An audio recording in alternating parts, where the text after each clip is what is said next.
आने वाले चुनाव में जयराम महतो कितना फैक्टर मानते हैं? और कोई सवाल? गांधी जी इस 3 साल में बड़ी कमजोर हुए हैं सर। जो आपके सहयोगी दल है गांधी जी पे हमेशा सवाल उठाते रहे। नाथुराम गोडसे का भी पूजा करने का बात करते हैं। नहीं, मैं किसी के व्यक्तिगत विचार पर मैं नहीं जाता। जिस दिन ये नमस्कार, मैं हूं अनंत कुमार। आप देख रहे हैं झारखंड न्यूज लाइव। गांधी जयंती के अवसर पर आसू पार्टी ने अपना आसू सेवा केंद्र का उद्घाटन पेटरवार चौक पर किया है। इस दौरान आसू के सुप्रीमो सुदेश महतो और गोमिया के विधायक लंबोदर महतो इस सेवा केंद्र का उद्घाटन किया। और आइए सुनते हैं इस संबंध में कि सुदेश महतो का क्या कहना है और ये सेवा केंद्र का क्या उद्देश्य है। भारत के सबसे बड़े नेता का आज जन्मोत्सव है और पूरे देश भर में कई संकल्प, कई तरह के कार्यक्रम प्रारंभ होते हैं। आपको याद होगा कि इसी दिन को मानक मानकर ईस्टर्न जोन का सबसे बड़ा मानव श्रृंखला आज ही हम लोग ने बनाया। 5000 किलोमीटर पद यात्रा, सौराष्ट्र अभियान यात्रा का दिन भी आज ही था। और आज फिर समय का तकाजा है कि इस राज्य के लिए हम नवनिर्माण यात्रा पर आज शुरुआत की है और उसका शुभारंभ आज गोमिया विधानसभा से हम लोगों ने किया है। पूरे 5 साल का सरकार के मूल्यांकन के बाद जो राज्य का जो परिवेश है, जो माहौल है, इस माहौल को आधार बनाते हुए सरकार जिन्होंने इस राज्य के साथ और राज्य के लोगों के साथ धोखा जो किया, ऐसे गैर जवाबदेह सरकार जिनकी बुनियाद झूठ पर अवतारित हुआ हो, ऐसी सरकार के खिलाफ में लोगों का जनमत को एकत्रित करना और इस मत को लेकर इस आने वाले विधानसभा के चुनाव में एक बड़ा जनमत अपने पक्ष में, अपने एनडीए के पक्ष में तैयार करने के उद्देश्य के साथ इस कार्यक्रम का शुभारंभ किया गया है। कह रहे हैं कि इस बार फिर से जो है सरकार अरे एजेंडा पर आ जाओ। मैं किसी के सवाल का जवाब नहीं, फैसला तो हमें लेना है।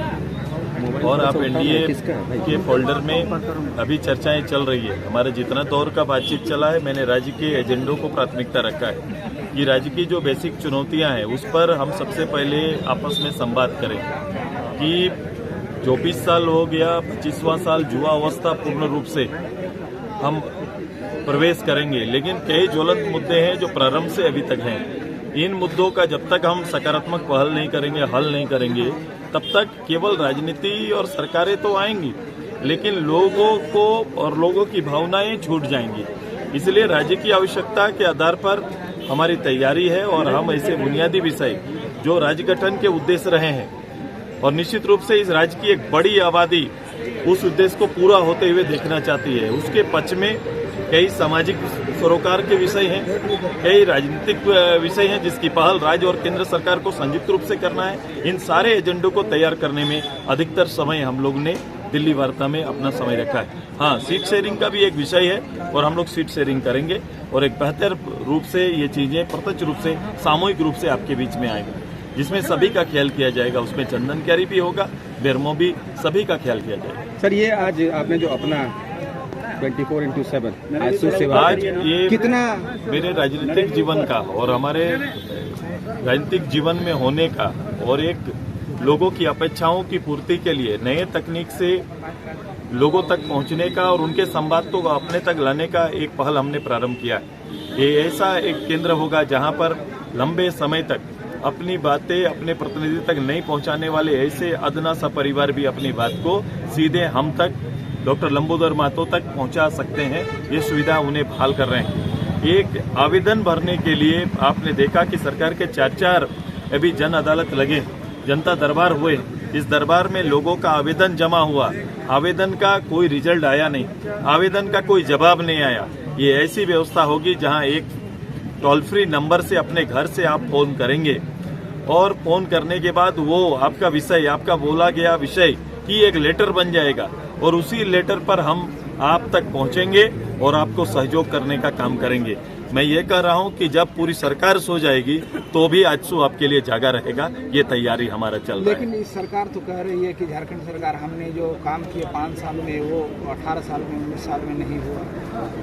ये मूल्यांकन करने का समय है। ये जनता बैठ के मूल्यांकन कर रही है। निश्चित रूप से आप जो बोल रहे हैं वो 18 साल 17 साल जो भी है इतना दिन तक नहीं हुआ, क्योंकि आपने जितनी अराजकता फैलाई है, आपने जितना लूट मचाया है, इतना तो आज तक कभी नहीं हुआ था जो आपने किया। अच्छा सुदेश जी, एक बात बताइए, झारखंड नवनिर्माण यात्रा की शुरुआत आज आपने की है, क्या लगता है कि इस नवनिर्माण यात्रा से जो है झारखंड की तस्वीर और तकदीर बदलेगी? मैं अपने विजन को लोगों तक पहुंचाने का माध्यम बनाया हूं। आप महात्मा गांधी जी के सामने उन्होंने देश को सुरक्षित, संरक्षित और आजाद रखने का जो उन्होंने माध्यम चुना था, उसी के खंड पर आज उन्हीं को आदर्श मान के पूरा देश आगे बढ़ता है। आज का दिन हमारे लिए मूल्यवान था और इस मूल्यवान दिन में हम अपने लोगों से संवाद करना, उनके साथ सहज होकर कदम ताल करना और पसीने के उद्देश्य को भी स्पष्ट रूप से रखना, ये तैयारी हमारी चल रही है। और लोगों को गोलबंद करना, विचारों के साथ जोड़ना, ये हर लोग चाहते हैं और ये विचार को मजबूत करेंगे। मैंने अभी ये कहा कि महात्मा देश के सबसे बड़े लीडर का विचार आज कमजोर पड़ रहा है। आज जो विचार महात्मा गांधी जी का था इस देश की कल्पना में, यहाँ के लोगों की कल्पना में, उनका विचार आज कमजोर पड़ा है। आज यदि कहीं ज्यादा काम करने की जरूरत है, वो विचार इस लोकतंत्र में जिंदा रहना चाहिए। तब ये लोकतंत्र में काम करने वाले लोग इतनी बड़ी आबादी को कहीं न कहीं संरक्षित और सुरक्षित रख सकते हैं। वो हमेशा कहते थे कि संसद में बैठने से भी उचित और बेहतर है कि गांव के चौपाल में लोगों को सुना जाए। आज बिल्कुल ये पथ पर पगडंडी हमारा गांव के चौपाल से प्रारंभ होता है, वहीं बैठकर उनको सुनने का एक नया तकनीकी रूप से उपलब्ध कराने की तैयारी ये सेवा केंद्र के रूप में हम लोगों को सहज बनाने के लिए उनसे संवाद करने का आधार बना है। तो सुदेश में तभी क्या गांधी जी के तर्ज पे निकल पड़े हैं क्या? विचार मायने हो सकता है, कोई गांधी दूसरा इस देश में बन नहीं सकता, न बनाए। विचार बहुत मायने रखते हैं, उनके जीवन काल का उद्देश्य को समझना पड़ेगा। वो एक दृष्टि है जिस दृष्टि से आप राज्य को संभाल सकते हैं। स्वराज्य जो उनका नारा था, उसके पीछे के तत्वों पर जाना पड़ेगा। सुदेश महतो ने जब गांधी जयंती पर इस सेवा केंद्र का उद्घाटन किया तब उन्होंने गांधी जी के बारे में कई बातें कही और उन्होंने कहा कि देश में ऐसा नेता फिर कभी नहीं होगा। जब उनसे पूछा गया कि आपके जो सहयोगी हैं एनडीए में और एनडीए के जो नेता हैं, सांसद हैं, महात्मा गांधी पर कई बार सवाल उठाते हैं और गोडसे की बात करते हैं, आइए सुनते हैं इस पर उनका क्या जवाब था। गांधी जी 10 साल में बड़ी कमजोर हुए हैं सर। जो आपके सहयोगी दल है गांधी जी पे हमेशा सवाल उठाते रहे हैं। नाथुराम गोडसे का भी पूजा करने का बात करते हैं। नहीं, मैं किसी के व्यक्तिगत विचार पर मैं नहीं जाता। जिस दिन ये उनके मूल एजेंडे में आएगा तो जरूर आप मुझे कहना। अच्छा, सेवा केंद्र खोलने की आवश्यकता है कि एक अदना सा आदमी केवल वोट का हिस्सा ना बने, इसलिए आवश्यक है। कोई आदमी विकास से या उसका नाता ना जुड़ पा रहा हो, उसका माध्यम ये बने, ये आवश्यकता है। क्योंकि आज के सुदेश महतो से जब पूछा गया कि मौजूदा राजनीति में और आने वाला जो विधानसभा चुनाव है उस दौरान जयराम महतो कितना चुनौती देगा, इस संदर्भ में आइए सुनते हैं सुदेश महतो ने क्या कहा। आने वाले चुनाव में जयराम महतो कितना फैक्टर मानते हैं? और कोई सवाल है? मेरे आने वाले समय में क्या लगता है आपका बीजेपी से बात बन जाएगी, कितने दिन में लगेगा? मैं एक बात बड़ा स्पष्ट बोल दिया कि हम लोग संयुक्त रूप से ये पहल कर रहे हैं, तो आपके सामने वो है। मैं एक बात और कह रहा हूँ कि भाई कई लोग क्रांति के नाम पर भ्रांति फैलाते हैं और ये भी ना एक कला है, ये भी एक कला है। आप भ्रमित करके भी लोग आगे जाते हैं। जो अभी सरकार है, वर्तमान सरकार, ये पूरे 5 साल लोगों को भ्रमित करने का ही काम किए हैं। भ्रमित पहले इनका एजेंडा 400 पोथी जो अपना 400 वायदे, वो एक भ्रम करने वाला विषय था जिस जाल में लोग फंसे। और लगातार अभी तक मैया योजना तक ये जो लाए हैं वो 33 रुपया से एक समृद्ध महिला की कल्पना देख रहे हैं। प्रतिदिन 33 रुपया का सेवा से एक समृद्ध महिला, एक सक्षम महिला का कल्पना आदरणीय हमारे जो मुख्यमंत्री हैं, इनकी कल्पना यहाँ की महिलाओं का सम्मान के परिपेक्ष में। तो क्या होगा आने वाला समय में? सरकार आएगी, एनडीए बड़ा बहुमत के साथ आएगी और जो जनादेश आएगा उसका आने वाले समय पूर्णतः सम्मान होगा।